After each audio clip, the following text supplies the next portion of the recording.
Hello বন্ধুরা, আশা করি তোমরা সবাই খুব ভালো আছো। আর তোমাদের ভালোবাসা ও আশীর্বাদে আমিও খুব ভালো আছি। চলো আজকে তোমাদের সাথে একটা সুন্দর ইউনিক রেসিপি শেয়ার করছি, যেটা আমার মার থেকে আমার শেখা। সেটা হচ্ছে কালো জিরা রসুন বাটা দিয়ে ছিম চচ্চড়ি। চলো বন্ধুরা, তাহলে আজকে রেসিপিটা স্টার্ট করা যায়। প্রথমে কড়াইতে সর্ষের তেল দিয়েছি এবং তেলের মধ্যে আমি দিয়ে দিচ্ছি কালো জিরে ফোড়ন। কালো জিরে ফোড়ন দিয়ে এবার তেলটাকে একটু আমি ভালো করে নাড়াচাড়া করছি। এবার আমি বন্ধুরা এর মধ্যে আগে থেকে ধুয়ে রাখা ভালো করে পরিষ্কার করে নিয়েছিলাম সেই ছিমটা ছেড়ে দিলাম।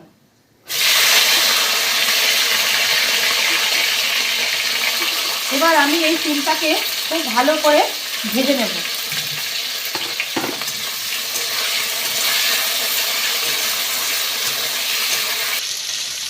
দেখো বন্ধুরা, এবার আমি এই ভাজাটার মধ্যে হালকা স্বাদ অনুযায়ী নুন দিয়ে দিলাম, আর দিয়ে দিচ্ছি আমি এর মধ্যে সামান্য পরিমাণে হলুদের গুঁড়ো।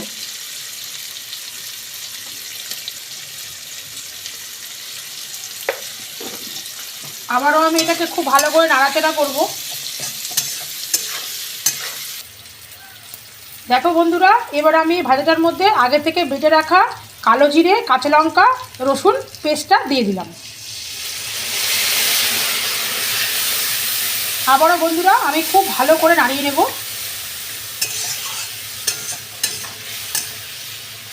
খুব ভালো করে বন্ধুরা হালকা আঁচে এটাকে খুব ভালো করে কষিয়ে নেব। দেখো বন্ধুরা, এবার আমি এর মধ্যে একটু চিনি দিয়ে দিচ্ছি স্বাদ অনুযায়ী। এটা একটু রান্নাটা একটু মিষ্টি মিষ্টি ঝাল ঝাল হলে খুব ভালো লাগে বন্ধুরা। আমি আবারও এটাকে গ্যাসটা একটুখানি সিমে দিয়ে আবারও ভালো করে বন্ধুরা নাড়িয়ে নেব।